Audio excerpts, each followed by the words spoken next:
Des femmes qui vont pouvoir relater de ce qu'elles vivent, ce qu'elles voudraient voir changer. Et après, évidemment, il va falloir aller porter leurs revendications par des associations, par des mouvements de lutte, par des partis politiques, etc.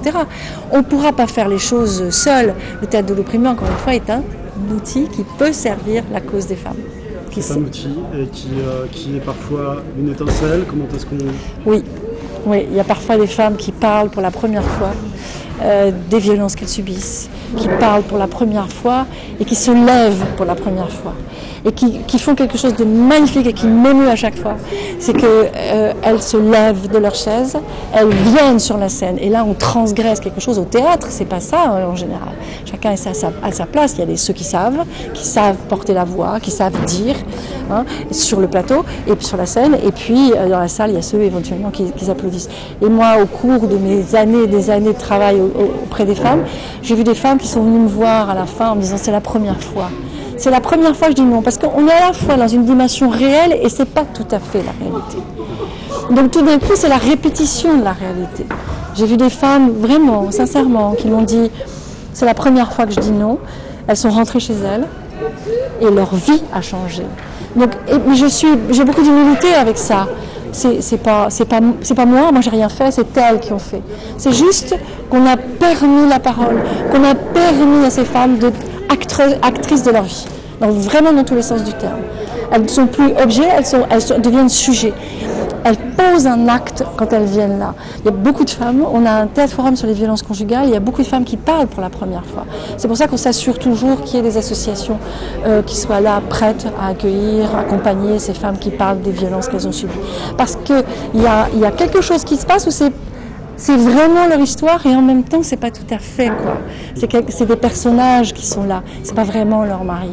Donc voilà, ça leur permet de sortir de cet état effectivement d'objet, elles deviennent sujets quoi. Voilà ce que ça sert, à quoi ça sert. When we perform a play of domestic violence and we show that a husband is beating his wife, so people can see an aggression and they see an oppression on stage.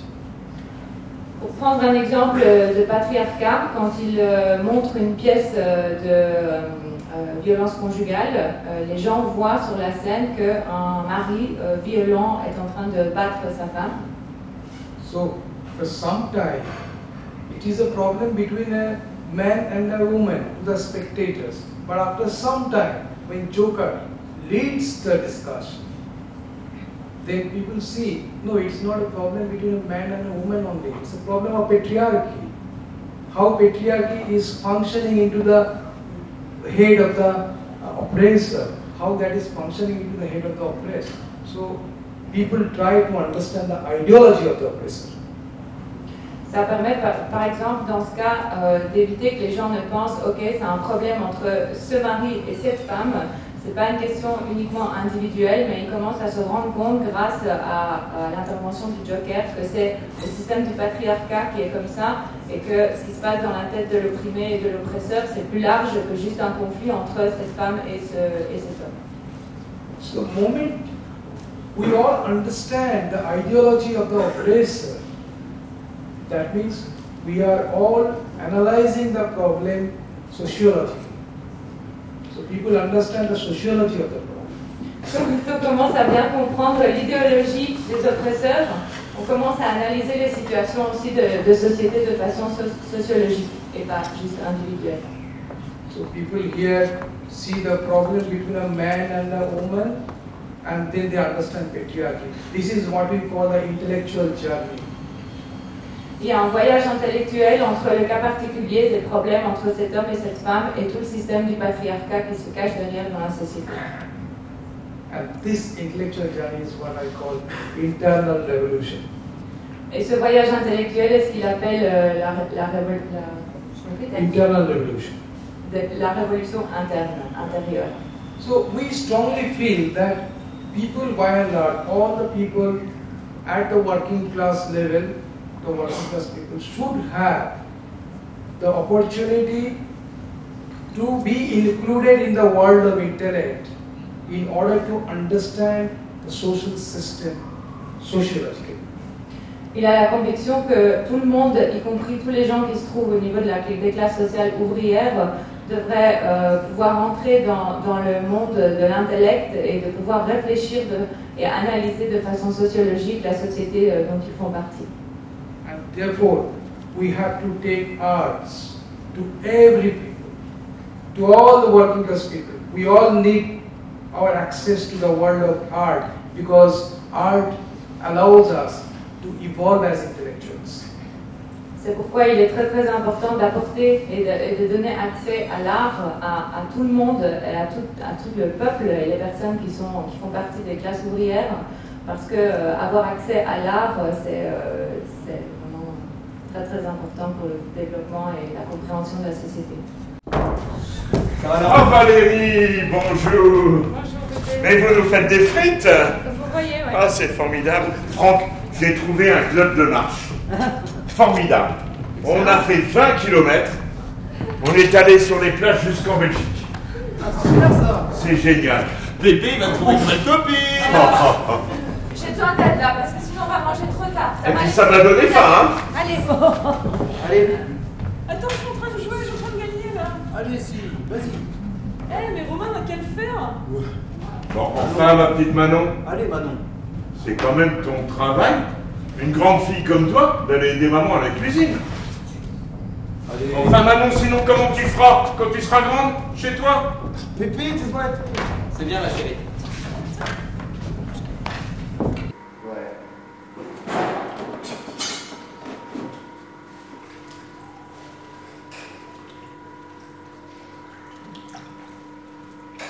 On a voulu un festival régional. On avait envie de montrer un peu, voilà tous les groupes qui ont travaillé cette année. Et comme on travaille un petit peu partout dans le Nord-Pas-de-Calais, c'était une façon de se rassembler et de dire il y a quelque chose qui se passe, il y a un mouvement du théâtre de l'opprimé aussi dans la région, d'avoir une visibilité aussi des actions de ces différents groupes qui des fois sont des actions isolées dans les villages, dans les villes du Nord-Pas-de-Calais. Voilà, on se regroupe. Donc ça, c'était une première chose. La deuxième chose, pour nous, c'était... on a très envie d'essayer de croiser les luttes. C'est-à-dire que ça nous intéresse beaucoup qu'un groupe de sans-papiers qui lutte contre l'exploitation au travail rencontre un groupe de femmes qui luttent contre le sexisme, rencontre un groupe d'employés en insertion qui luttent pour leurs droits au sein de leur entreprise. Pour nous, tout ça, c'est important que les gens se croisent et parce qu'on a sans doute des choses en commun, on a sans doute des luttes qu'on ne connaît pas, qu'on peut découvrir et puis voilà, d'essayer de se rassembler, quoi. D'accord. Venez, Olivier.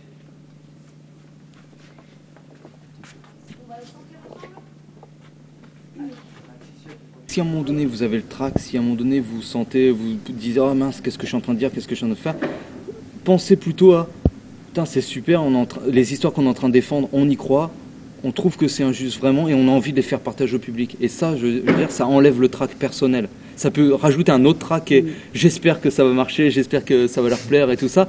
Mais ça, c'est un trac positif, quoi. Donc vraiment, pensez à ça.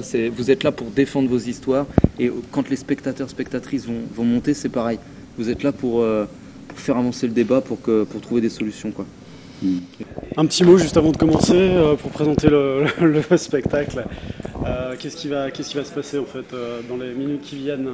Eh ben, ce qui va se passer dans les minutes qui suivent, ça va être un petit peu démontrer les abus et les dérives des structures d'insertion par activité économique.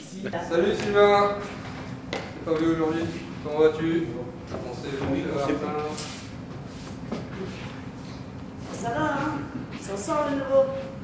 Ouais, ça va. De toute façon, faut me le dire, hein. C'est une période d'essai. C'est Martin, vous savez ce que c'est une période d'essai? Oui, monsieur, oui. C'est parfait. Qu'est-ce qu'il y a? Viens voir un peu. Qu'est-ce qu'il y a? C'est quoi cette ombre-là? Tu la vois? Est-ce que tu la vois, cette ombre? Oh, c'est léger, attends. Ah bah non, ça, le client va pas être content du tout. Il faut tout repenser et tout reprendre. Et oublie pas que ça doit être rendu ce soir, ce chantier. Toi, moi, Alberto. Ouais. J'avais là pour le renouvellement de Sylvain. T'as préparé le contrat? Sylvain, son contrat. Oui. Eh bien, il s'avère qu'on a décidé de ne pas le renouveler. Quoi? On renouvelle pas Sylvain. Bah pourquoi ça? Tu veux que je te rappelle un bon souvenir? sa période d'immersion, par exemple. Immersion. Est-ce qu'à Régis c'était ça? Oui, carrément. Il était payé 26 heures, il travaillait 40 heures. Oh, c'est bien malheureux que pendant 15 jours, on ne peut pas travailler quelques heures supplémentaires. Hein. Bah oui, tu vas bien, toi. Carrément. C'est pas logique. Écoute, voilà, aussi. Ah bah attends, toi, parle pas trop parce que c'est de ta faute. C'est toi qui dois régler les immersions, les horaires et tout. Ouais, mais en même temps, il n'y met pas du sien, t'as vu? Il a loupé un rendez-vous Pôle emploi, il a un rendez-vous du pli, il se présente jamais. Il s'est même pas excusé. Ah mais vous allez fort, vous lui dites la veille, oui, il faut que tu vas à Tataouine pour aller... Son contrat, oui. Devant les financeurs, devant un comité de pilotage, indéfendable. Je ne connaissais pas du tout avant le théâtre de l'opprimé, et puis c'est grâce un peu à ma structure. Par contre, je la remercie de m'avoir fait connaître cette équipe, parce que oui, vraiment, je ne connaissais pas. Et ce que j'aime mieux, ce qui est formidable, c'est le forum après, avec l'improvisation sur les gens, c'est extra. Voilà, parce qu'on dit en vrai théâtre, il n'y a pas ça, et ça, c'est génial. Vous auriez une idée pour la suite là, de ce qu'elle a commencé? Moi, c'était plutôt la façon de comment exprimer. Déjà, moi, ça me choque pour la des gens comme ça. Oui. Et à qui vous auriez envie de dire ça? Ça me choque. À qui vous voudriez dire ça? À qui? Franchement, l'établissement. Venez leur dire, venez madame.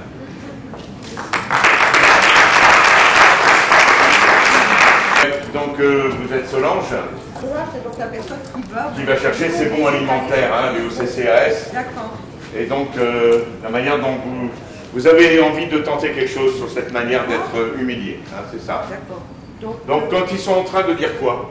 Donc ils vont m'appeler là. Ouais, allez-y. Appelez-la. Alors, Madame Burnera. Ah, Madame Burnera. Bienvenue. Venez, je vous en prie. Madame Burnera. Oui. Il n'y a pas une personne à l'accueil? Une personne, mais je suis là, Madame Burnera. Enfin. Oui, mais non, une personne, quand on arrive, et puis à qui je vais présenter, si pour justifier le fait que j'ai malheureusement besoin pour mes enfants. Mais je ne vois pas l'intérêt que vous criez mon nom. Non, mais écoutez, Madame Burnera, vous voulez quoi? Vous voulez qu'il y ait plus d'employés? Donc vous voulez qu'il y ait une personne qui vous accueille à la porte, une autre après, puis une autre avant dans le couloir? Puisque là... Qu'est-ce qui vous dérange, Madame Burnera? Ce qui me dérange, c'est le fait que vous appelez les gens comme ça, et puis que tout le monde entend. C'est vraiment, comme on a déjà dit, c'est pour humilier. Le théâtre de l'opprimé peut apporter une ouverture, enfin moi m'a apporté une ouverture parce qu'on a travaillé ensemble il y a quelques années, et autant aux professionnels qu'aux bénéficiaires qui ont participé, c'est une vraie ouverture, c'est un questionnement, c'est sortir la tête du guidon parce qu'on est dans notre pratique professionnelle, et se dégager et se dire à un moment donné, je regarde et je me pose et je réfléchis à ce que je fais, comment je fais, et en effet il y a plein d'injustices, donc c'est un chouette moyen de les dénoncer.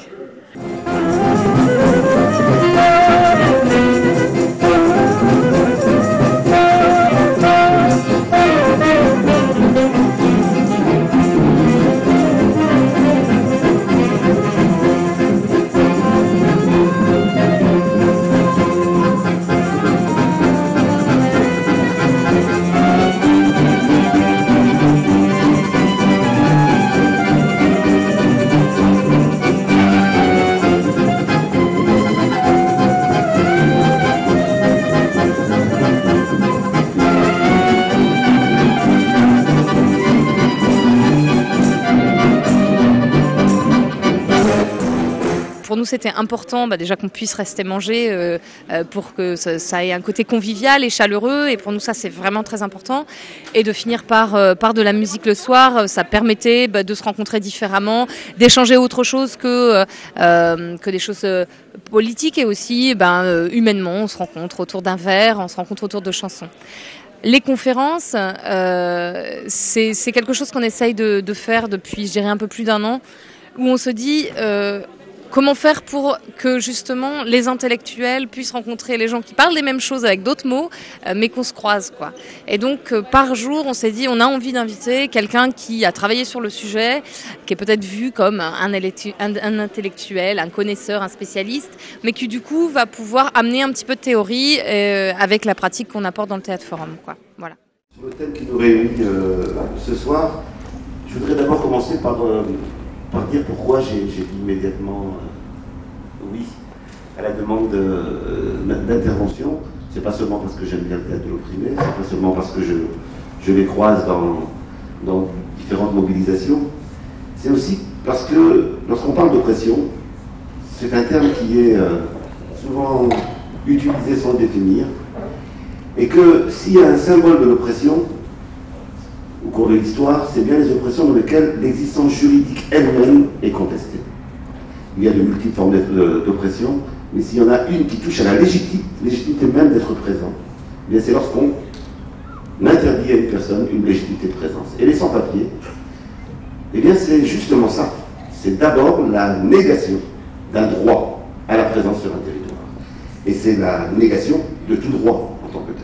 Et donc on est là sur, non pas l'oppression la plus violente, parce qu'il y a des formes d'oppression plus violentes que cela, mais dans l'oppression la plus destructrice au niveau individuel, puisque c'est la légitimité d'une vie humaine qui est posée. C'est la légitimité d'une existence et un droit d'exister. Est-ce qu'il y avait encore une autre intervention là ou... Ouais.